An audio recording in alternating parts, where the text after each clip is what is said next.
Prophet Joel na kung saan ito ay bahagi ng lumang tipan. At aking nabanggit na ang aklat na ito ay halos pareho yung message na binabanggit doon sa mga ibang mga propeta tulad ni Prophet Hosea. Ang laman ng aklat na ito ay ipinakikita kung paano ang Diyos ay namuhi sa kasalanan ng bayang ito. Na sa pamagitan ni Prophet Joel, ay ipinakita ng Diyos ang kaganapan o magaganap sa darating na panahon at naganap na nga sa bayan ng Diyos. At sa unang bahagi ng aklat na ito, ipinapakita roon kung ano yung gagawin ng Diyos sa kanilang lupain. Ang patuloy na pagsalansang o kaya ay pagsira ng pananim ng mga salot na tipaklong, salot na balang, salot na uod at iba pang mga insekto. Marahil ang ilan sa atin, lalo yung mga kabataan, hindi pa nila nararanasan o hindi nakaranas kasi dito sa urban area. Pero kung kayo ay laki ng probinsya, makaka-relate po kayo dun sa aking binabanggit na mga insekto. At makikita nyo ho yung tinatawag na yung locust. Ano ba yung sa Tagalog? Tipaklong. Naranasan po namin yun. Particular sa aming pananim na palay, way back 70s. At pagka yun ay pupunta yan sa gabi, madaling araw, o kaya ay mga dapit hapon, pag yan ay dumapo sa hektaryang pananim, kinabukasan po nun, kalbo na, wala na. At ang tinatarget ay yung mga pananim na kung saan sabi kasi sa palay, nagbubuntis ang palay. Pagka nakita mo yung uhay ng palay, yung tangkay ng palay na medyo mataba na yung dulo, buntis na siya. Malapit nang mag-uhay ng palay. At doon nila kinakain, sinisip-sip yung mga nectar, yung mga katas. Kasi malambot yun At pagkatapos kinabukasan, may kita mo lang after a day, mangingitim na yung iyong palayan. Kasi nga, wala na, mamamatay na yun. So, ganun kahirap na talagang hindi mo mabantayan. Kasi nga, sila ay pumupunta sa hindi mo inaasahan na panahon at pagkakataon para magnanakaw. Tulad ko nang na-share kaninang umaga, mayroong certain area sa Visayas, province, na bumaba yung mga daga. Tapos, dahil sa tagtuyot, wala na silang makuhang pagkain sa bundok, nangamatay na rin. Kasi ang bundok, kapag umuulan, talagang lahat yan, luntian. Pero pag wala ng ulan, nagsisipin yung tubig pababa, kaya yung taas ng bundok, kumakalbo na, namamatay na, ang meron lang pananim doon sa baba. So lahat yun nagbabaan at talagang kinain lahat yung mga pananim nila, maging kamoting kahoy, mga root crops, lahat po yung mga palay, mais, talagang wala. Kahit naghirap ang mga tao at ganyan ang ginawa ng salot na ito sa bayan ng Diyos. Anong dahilan? Bakit ganoon? Bakit pinarusahan ng Diyos ang kanyang bayan? Dahilan na naman sa katigasan ng kanilang mga ulo. At nakita ho natin doon na ang sabi ng Panginoon, magsisi kayo ng taos sa inyong puso. Chapter 1, verse 3 and 4 ng Joel, kung meron kayong Old Testament. Magsisi kayo sa inyong mga kasalanan ng taos sa inyong puso. Kaya pwedeng magsisi tayo na napakitang tao lang. Pero deep inside, talagang wala, pakitang tao lang. Merong isang kwento diyan, kwentong barbero, sabi niya. Actually, totoo ito, nakasharean ko. Alam mo, pastor, ako, yung taong hindi naman maraming kasalanan. Isa lang yung kasalanan ko. Hindi naman ako nagnanakaw. Marami akong ari-arian. Mayaman ako. May-ari ho ng lupa, yung aking nakasharean. May pagkapilosopo po yun na ating tinatayuan ngayon ng church. Hindi ako pumapatay. Isa lang yung aking kasalanan ang magsinungaling. Yan. Hindi kayo natawa, no? Hindi nakakatawa yung joke ko, no? Matatalino lang daw nakakaunawa. Malalim ba? Pag sinungaling lang ang kasalanan ko, sabi niya. Kaya balikan natin itong book ni Prophet Joel. Sa verse 4 and 5, anong ginagawa ng mga tao? Ikinurse na ni Prophet Joel, kayo na mga manginginom, kayo na mga manlalasing, o lasenggo, manginginom, wake up, magsisi na kayo, at humanda kayo, wala na kayong iinumin. Kasi nga, yung ubas na katas, nagagawing alak, wala na, kinain na ng salot. So may kita natin na ang gawain ng mga tao sa kanilang panahon ay halos pareho doon sa panahon ni Hosea, yung pinag-aralan natin. Lumaki yung mga generations nila na walang pagkaalam sa Diyos. Lumaki yung kanilang mga anak, mga inapo, na kung saan ang kanilang nakagisnan ay mga bagay na makamundo. Though, sa Book of Joel, meron doon binabanggit na mga saserdote, high priest, ng gawain ay maglingkod sa church. So, ibig sabihin, meron din silang church activities. Meron din silang ganito marahil na pagpupulong. Meron silang worship. Pero ganun pa man, ang kanilang puso ay hindi totoong naglilingkod at nagpupuri sa Diyos. Pakitang tao. Para ba ngayon, makadalungan sa church, nakakahiyan eh. 2 linggo na ako, 2 linggo na akong di umattend eh. Baka kung ano lang makita o kaya masabi nung gwapong pastor doon. Di ba? O kayong pastor na medyo nababawasan na yung buhok pero gwapo pa rin. Baka kung anong sabihin ni kapatid na masarap magluto. Pakitang tao.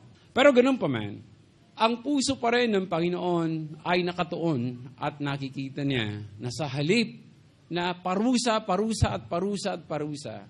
nais niya na magkaroon ng aral ang kanyang mga lingkod. Aral na kung saan bibit-bitin ng lahat ng mga generations to come. Di ba nga, sabi nga sa unang talata ng Joel, isasay sa inyo ito, sa inyong mga anak, sa inyong mga inapo, ang mga bagay na aking sinasaysay, na ang mga bagay na inyong mararanasan. Ito man, yung mahirap, yung salot na kanilang naranasan. Isaysay nyo sa kanila para malaman nila na mayroong Diyos na kung saan nagpaparusa at mayroong Diyos na nagmamahal. At mayroong Diyos na ayaw niya ng mga likong gawain. So, pwede sigurong yan yung slide kaninang umaga. Please. At ako'y magbibigay ng emphasis dun sa huling slide na aking isino kaninang umaga. Yung tinatawag na panunumbalik muli. Muli. So, ang pamagat ko kay Hosea before, panunumbalik sa Diyos. Ito may muli. Kasi nga, nananawagan na naman ang Diyos na manumbalik ang kanyang bayan sa panahon ni Prophet Joel. Next slide please. Tuloy-tuloy lang. Sige, go. So dito, ano ang mangyari at nangyari sa bayan ng Diyos sa panahon ni Prophet Joel? Pareho lang yan sa panahon ni Hosea. Go. What is people needed to return to the Lord? Katulad din sila ng ugali ng mga tao sa panahon ni Oseas. Tulad ng aking binanggit kanina. Kung ano yung nakita natin, ang pag-aralan natin sa Book of Hosea, ganoon din yung makikita natin. Though, merong salot na ating pinag-aaralan. Talagang pinarusahan ang bayan ng Diyos sa pamagitan ng salot. Wala silang makain. Gutom talaga. At kapag ikaw ay gutom, yung hirap na ng buhay, nakapag-share nga kami kanina doon sa mentoring, parang mas higit na malapit ka sa Diyos pag marami kang problema. Pero pagkasagana, parang okay lang. Parang kampante na. Pero pag nariyan na yung pagsubok na, my Lord, please help me. Wala akong trabaho, Lord. Bigyan mo ko ng trabaho. Pag meron ng trabaho, pagod na ako, Lord pasensya ka na. Pagod ako sa work Saka na lang yung attend ng church. Next time na lang. Ano pa? Panalangin na kung saan pagkataghirap, wala na nung lindol, pag lindol, guho lahat, wala nang mayaman at mahirap. Lahat yan, nasa kalye, nanalangin, pag may relief, kahit anuman, sige, hingi rito, hingi doon. Pare-parehas na. Malapit ang tao kapag may problema. Pero pagka sagana ng lahat ng bagay, parang, I'm Superman ako eh. Parang gano'n, di ko na kailangan ng Diyos. Erase muna ang Lord. Saka na yung praise the Lord. Pag maraming problema. At yun ay totoo. So, wala nang init ng mga tao na maglingkod sa Diyos. Yung init nun ay napalitan na ng mga bagay na nagpapasaya sa kanila. Nung panahon na kung saay, medyo mahirap, sige, doon tayo sa, sa Jesus the Living Lord. Malapit lang eh. Pero nung may sasakyan na, may pera na, mainit dyan eh. Doon na lang tayo sa sa air condition. Pagkatapos nun, may mall na. Minsan, nakaka-relate pa ba ako? Nakakarating pa ba ako? Minsan ganun eh. Kapag ang tao ay talagang nariyan na, yung secured na siya, talagang parang kulang na yung pagbibigay niya ng papuri at luwalhati sa Panginoon. Wala nang panahon ang Diyos sa tao. So God's people had forsaken Him. Bilanggit ko kanina, yung makamundo na. Wala nang gagawin yung tao kundi mag-isip, ano makakain ko nito? Wala na kaming pananim na makukuha. Wala nang bunga ng aking ubasan. Wala nang bunga ng aking mais. Wala nang bunga ng aking palay. Wala na ring laman yung aking root crops. Wala na. Saan mangyayari? Chaos na. Kung ano na lang maisip natin. So malamang na makapaglapastanganan tayo ng ating kapwa at malapastanganan pa rin natin sa Diyos. Kaya yung binabanggit kanina na verse, Lord, ito ang aking dalangin. Sana wag mo akong pagyamanin, baka makalimutan kita. Wag mo rin akong paghirapin. Baka mamaya makalimutan din kita or malapastanganan pa kita. So, they had departed the Lord in their worship, in their words, and in their works. Wala na. Halos pareho na sa panahon ni Hosea. Yung worship nila, pakitang tao na lamang. Hindi na yung tinatawag na life-changing worship. Ano ba yung life-changing worship? Yun bang magpupuri ka talaga nga namang sipon, pawis, halo-halo na, wala kang hiyanan, na nagpupuri, nagtataas, tumatalon, sumisigaw, walang reservation, hindi nahihiya. Wala nang ganun. Hindi na life-changing yung kanilang worship. Kaya yung conversion, siguro baka 15 years bago ma-convert. Kasi nga, hindi na life-changing yung worship. So, pati yung mga salita nila, nahirati na sila. Nasa halip na papuri yung lumalabas sa kanilang bibig. Wala na. Makamundong mga salita na ang kanilang binabanggit. Bakit? Because of the hardship of life. Many times or oftentimes, nangyayari ito dahilan sa tinatawag na kahirapan ng buhay. Sa work nila, maging sa, hindi lang sa salita. Kasi kung anong laman ng isip, anong laman ng puso, yun yung lumalabas sa actions natin. Nawala na yung pagiging mahinhin. Nawala na yung pagiging Kristiyano sa kilos. Galaw-gaw na. Okay? So, doon ako lulundo sa baba. Okay? Another? Sige pa. Sa banda ron, yung magsisi. Sa 13, verse 13. Taas. Okay, another. Sa verse 13, itong sabi ng Panginoon, magsisi kayo ng taos sa puso, hindi pakitang tao. Ito yung diin ng Panginoon. Prophet Joel, ito ang sabihin mo sa mga tao. So nangungusap ang Panginoon sa isang propeta through Joel na magsisi ang mga tao na taos sa kanilang puso, hindi pakitang tao. Hello, nariyan pa po tayo?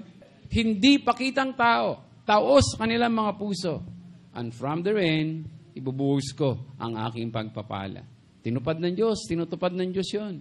Sa panahon ni Hosea, ni Ezekiel, ni Isaiah, at marami pang ibang mga propeta na kung saan nakaranas ng pangako ng Diyos, kanilang tinupad o kanyang tinupad sapagkat ang Diyos nang nangako ay totoo. Amen? Magsisi kayo ng tao sa inyong mga puso. Huwag pakitang tao lamang. Ito yung hinahanap ng Diyos sa buhay ng bawat tao, kabilang po tayo, enable for us to take God's blessings. Hello, another slide. But the problem in time of Joel, mga sasaday tuturuan pang manalangin. Nagbibiro nga ako kaninang umaga. Paano kung si pastor hindi marunong manalangin? Sasabihin ng maliit na bata, Patol, hindi kanyang play, ganito yan. Nakakahiya, di ba? Baka si Jesus sabihin, Pastor, halika, tulog kita, pray. So, ganito kayo mag-pray, mga saserdote, sabi ni Joel. Punta kayo sa dambana, punta kayo doon sa gitna ng pintuan. Ganito ang usal niyong dalangin. Nakita naman natin yung mga propeta, mga saserdote, mga eskriba at pariseyo sa panahon ni Jesus. Namana pa rin nila doon sa Old Testament kung ano yung mga nakikita nila before. Ni ayaw gamitin yung kanilang lakas at kamay para lang magdala ng lukbutan. May mga assistants, mga yan. May mga PA. At sila ay nanalangin sa mga pintuan na kung saan nakikita sila ng tao, pakitang tao. But deep inside, hindi tapat yung kanilang mga panalangin. Kanyang at generations come, lumipas, darating, ganun. Yung mga namana, ng mga eskriba at pariseyo, mga saserdote, kahit sabi ng Panginoon, sa awa ninyo, mga eskriba at pariseyo, para kayong mga libingan, maganda sa labas, pero pagdating sa loob, mga bulok na bangkay. May eskriba at pariseyo, nakakaawa kayo. Hinuhugasan nyo ang labas ng tasa, pero ang loob, madumi. Ang nais ng Diyos ay tapat na pagsisisi. Amen? Next. So mga bagay na dapat nating alalahanin. Alam nyo, ang Diyos ay mabuti. Amen? Kanya nga't meron tayong awit na, ang Diyos ay mabuti, ang Diyos ay mabuti, ang Diyos ay mabuti, mabuti. Kanino? Sa iyo, sa akin, sa ating lahat. The people are invited to return to the Lord. Sa chapter 2 ng Joel, particular, sa kalagitnaan nito, sa verse 20, pababa, may pangako ng Diyos Nabababa ang kanyang espiritu pagkatapos na mapagpala ang lupain, ang kanilang pananim, upang manirahan sa puso ng bawat tao. At ang sabi niya kay Joel, isa-isay mo rin ito. Hindi lang yung pangit na kaganapan, kundi isa-isay mo rin ito, itong mabuting bagay nito na aking ginawa from generations after generations to come. So, hindi lang masama yung isa-isay, kundi maging yung kabutihan ng Diyos na gagawin niya at ginawa niya sa kapanahunan ng mga propeta. The people are invited still to return to the Lord despite na matitigas ang ulo. Nais pa rin ng Panginoon na tayo ay mapabuti sa Kanya. Amen? Hello. Second, ang Diyos ay nanawagan pa rin hanggang sa ngayon sa mga taong lumayo sa Kanya, manumbalik na. Hanggang sa ngayon. Hindi lang sa panahon ng mga propeta, hindi lang sa panahon ni Noah, hindi lang sa panahon ni Ezekiel or whosoever prophet man or lingkod ng Diyos na pinagsasabihin. Up to these days, the Lord still calls for all those wayward people na manumbalik sa kanila. At kabilang marahil tayo na kung saan narito ngayon. Thirdly, God will pardon, cleanse, and revive. So dito ako magpapaikot sa aking mensahe. Sa tatlong ito. Tapos na yung aking introduction. Hello, sikuhin nyo muna pag may natutulog dyan. Oy, nag-uumpisa pa lang tayo. Pardon, cleanse, and revive. God is great and merciful. Amen? Totoo ba yan? God is great and merciful. Nakita ho natin kung gaano ang kakapangyarihan ng Diyos, gaano katanyag, gaano ang kanyang power na nasasakupan.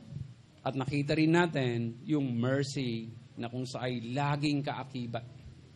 Isa yan sa mga God's attribute. Pag sinabi nating attribute, character niya yun. Naka-embed sa kanya yun. Makikita, laging nakikita sa kanya. Merciful, nagpapatawad. Hello. Kayo ba'y napatawad na ng Panginoon? Baka mamaya hindi pa tayo humihingi ng pagsisisi. Baka yung pagsisisi na ating hiningi, hindi genuine. Hindi totoo. Pakitang tao. Sabi ni Prophet Isaiah ay ni Prophet Joel, come unto the Lord with a contrite heart at totoong-totoo, hindi pakitang tao. Second, naglilinis. Balikan ko ulit yung prodigal son. Pagbalik ng prodigal son, ano kayo makikita yung itsura niya? Gwapo? No. Kasi nga, naging alipin na siya. Pati sa pig pen, kinakain na rin yung kinakain ng mga baboy. Ano kayang itsura niya? Marahil, parang taong grasa na. dugyutin na. Sabi ni Mike Enriquez, dugyot. Madungis. Baka meron kayong makakakilala na after 15 years, nakita nyo, gwapong-gwapong, ang ganda-ganda. After 15 years, ganito na siya. Makikilala nyo pa ba siya? Pagka siya payat na, gusgusin na, malamang hindi na. Pero itong prodigal son na ito na nawalay na napakahabang panahon, pagpunta pa lang niya sa gate ng bahay ng tatay, nakilala siya kaagad ng tatay niya. Anak ko yan.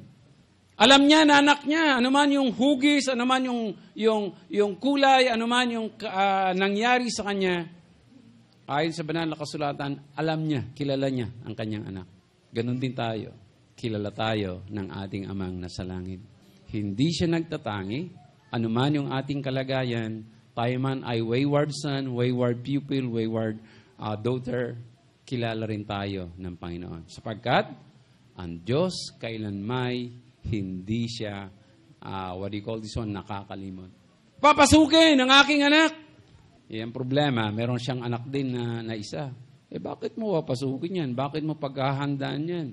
Palitan ng damit, bihisan ng pinakamainam na damit. Sabi ng anak, ano ba yan? Anong klaseng tatay ito? Dinagdagan pa. Ipagkatay siya ng pinakamatabang baka, pinakamainam. Ay di lalong na naghili yung isa. Pero pinapakita lamang ng Panginoon na siya'y Diyos na nagpapatawad, Diyos na naglilinis. Igawad ang pinakamainam na bihis sa aking anak. Pero bago nun, talagang nananangis yung anak. Tatay, nagkasala po ako sa salita at sa gawa. Huminga po ako ng taus-pusong pagpapatawad. Taus-puso yung kanyang pagsisisi, hindi naman pakitang tao Kaya sabi ng tatay, you are forgiven. You are forgiven! At hindi tayo kailan may ligtas pag hindi tayo napatawad ng Panginoon. Are we forgiven by the Lord? Hello. Naglilinis. Talagang binihisan niya. Binigyan niya ng talagang napakainam, napakagarang damit, napakagandang damit. Imagine, ano? Ano pang hinihintay natin? Manumbalik tayo sa Panginoon. Amen? Thirdly, nagbibigay sigla at buhay. Panibagong sigla, panibagong buhay itong anak na ito. At isinulit niya ang nagdaang panahon sa paggawa ng mabuti sa kanyang pamilya. We are a family of God. Amen? Lahat tayo may kasalanan. Lahat tayo mahina. Pero may lakas na pwede nating taglayin. Hindi lakas ng ating asawa, hindi lakas ng ating kapitbahay, hindi lakas na binibigay ni pastor kung may lakas man. Kundi ang lakas, ang walang ibang nagbigay ay ang Panginoon. Purihin, purihin, purihin natin ang Diyos. Hallelujah! There are times masakit yung pagbibigay sa atin ng Panginoon. There are times na dumaranas tayo ng mga pagsubok sa buhay. At dito ako magwawakas sa illustration na ito. Paulit-ulit itong illustration na ito. Sana hindi kayo magsawa. Merong isang mangangaso, pumunta sa bundok. Sabi niya, sana palarin ako sa araw na ito. Makakuha man lang kahit 10 leon. Sana palarin ako sa araw na ito. Makakuha man lang ako kahit 10 deers. Wala Hindi siya pinagpala. Tapos pag uwi niya, may nakita siyang nest. May medyo mataas. Talagang sinikap niya na makita baka may itlog. So merong ang itlog na nakita. Alam niyo yung itlog na yan? Itlog ng isang agila. So, dinala niya itong itlog na ito sa bahay para meron silang panghapunan. Pero nung bibiyakin na lang niya, sabi niya, sayang. Sana, maging agi na lang to at ibenta ko ng mas mahal. So, ang ginawa niya, nang hinayang po siya, meron siyang naglilimlim na manok. So, pinalimliman niya ito. To make this story short, naglimlim nga at napisa yung mga manok. Pero itong itlog na ito, huli na mapisa. Yung iba, lumalakad na, yung mga sisiw na manok, lumalakad na, shop na, siya, nandun pa rin, na nakabuka pa rin yung itlog. Pero pinagtiyagaan siya ng nanay na manok hanggang sa mapisa. At nung mapisa na siya, iba yung laki niya sa mga, sa mga ordinaryong sisiw Kaya lagi siyang tinutuya ng kanyang kapwa kinakapatid.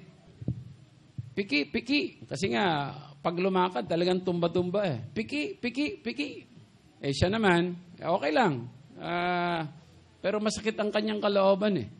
Tapos, habang lumalaki na sila, nagkakaroon na rin siya ng balahibo. Pero yung mga kapatid niya, masisigla na, lumilipad-lipad na, tumatalon-talon, siya pa rin, wala pa rin, piki, piki, piki pa rin.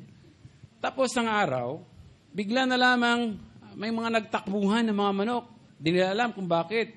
Tapos manghang-mangha, o kaya yung, tawag doon, yung, ano ba, yung, alam niyo yun eh, hindi ko lang alam eh.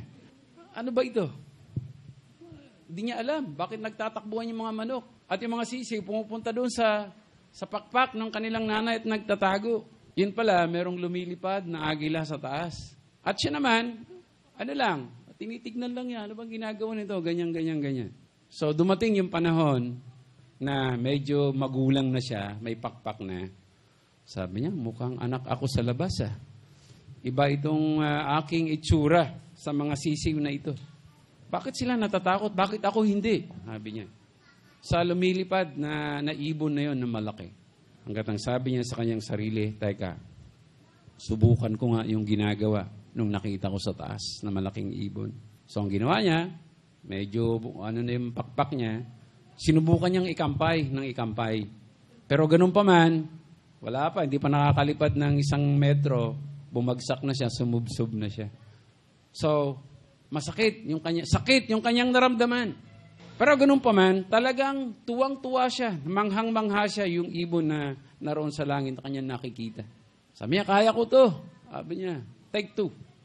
So medyo pumunta siya sa isang mataas na lugar at sinubukan niya na ikampay uli yung pakpak niya. So nakalipad naman siya ng mataas pero wala na, hindi niya inabot ng lakas. Bagsak pa rin siya at nasaktan ng lubos. Sabi niya, ayaw ko na, masakit. Sabi niya. Pero habang sinasabi niya ito, ina-imagine niya yung talagang malayang lumilipad na malaking ibon, yung agila nga, yung nanay na agila. Sabi niya, try ko uli. Pagkalipas ng mga buwan marahil, nagpagaling muna siya, yung pakpak niya ay buong-buo na, sinubukan niya na ikampay. At to make this story short again, na ikampay niya ng maluwag yung kanyang pakpak. At sabi, napakainam pala. Na lumipad ng napakataas, sabi niya. Compared dun sa lupa, nagagapang-gapang, inaalipusta, kinakantsawan, pero napakasarap pala na lumipad ng malayang-malaya. Ang sabi niya, hindi ito ang aking tahanan. Sabi niya, hindi ang lupa ang aking tahanan, kundi ang himpapawid, sabi niya. So makikita natin dito, na ang agilang ito ay ginawa niya ang pinaka-the best na magagawa niya. Merong mga pagsubok na dumating sa kanya, pero hindi siya nanghina. Bagkos, ginamit pa rin niya yung kanyang imagination, yung kanyang nakita para ikampay ang kanyang pakpak at lumipad na malayang-malaya. Hindi ho tayo tagalupa. Amen? Ito ay pansamantalang tahanan lamang natin. Dumating man yung pagkakataon ng panahon na kung saan tayo ay kinakantsawan din ng problema, tayo ay dumaranas din ng mga pagsubok sa buhay, pagbagsak sa buhay, na nagdulot sa atin ng lakas, pero kung ating ikampay ang ating pakpak ng pananampalataya, tayo pala ay pwedeng lumaya. Amen? Purihin natin ang Diyos sa kabutihan ng Panginoon. Malaya po tayo. To God be the glory. Lahat po tayo tumayo. Hallelujah. Marami pa pong kwento patungkol sa agila. At alam natin na ang agila kailanmay hindi kumakain ng bulok. Laging sariwa ang kanyang kinakain. Hindi siya kailanmay sumusuko sa mga pagsubok. Walang agila na namatay dahil sa sila ay napanghinaan. Walang agila na makikita kayo na kung saan-saan namamatay. Nagkalat ang kanilang Kundi, pag yan ay tumanda na, wala nang lakas, anong ginagawa niya? Hahanap yan ng pinakamataas na punong kahoy sa bundok. At doon siya hahapon, ititingin niya yung kanyang mukha sa haring araw, ang kanyang mata sa haring araw, hanggang sa tuluyan na siya na mawalan ng buhay. So nakafocus yung kanyang mindset sa araw, sa haring araw. Nawa, sa ating lahat, dumating man yung panahon na tila bagay walang-wala na tayo. Wala nang lakas, na-exert na natin lahat ng effort, huwag nating sabihin wala nang pag-asa. Ito natin ang ating paningin sa author and finisher ng ating faith na walang iba kundi ang Panginoon. Amen? And God will make a way. Panginoon, sa gabi pong ito, patuloy po kami na nagpupuri at nagpapasalamat sa lahat-lahat na mga ginawa mo sa amin. Panginoon, dumating man sa aming buhay ang tinatawag na kahinaan, kahirapan, o anong uri ng pagsubok, Panginoon, na nagdudulot sa amin ng panlulupaypay at panghihina. Huwag nawa kami na mawawalan ng pag-asa. Bagkos aming tignan, aming ibaling ang aming panginingin sa author and finisher ng aming faith na walang iba kundi ang Panginoong Hesus. At siya ang magsasakdal at siya ang magbibigay ng dakilang pag-asa sa amin. Panginoon, i-bless mo ang mga taong ito na may pangunawa. I-bless mo ang kanilang puso na sisidlan ng mga blessings na dulot ng pakikinig ng iyong salita. At hayaan mo, Diyos, na makita, hindi lamang namumutawi sa kanilang mga labi bagkos, gumagawa at nagmamanifest ito sa amin pong mga buhay. Kanya at Panginoon, sa iyo namin, inaalay ang lahat ng mataas na kapurihan at pasalamat sa ngalan ng aming Panginoong Hesus. Amen and Amen.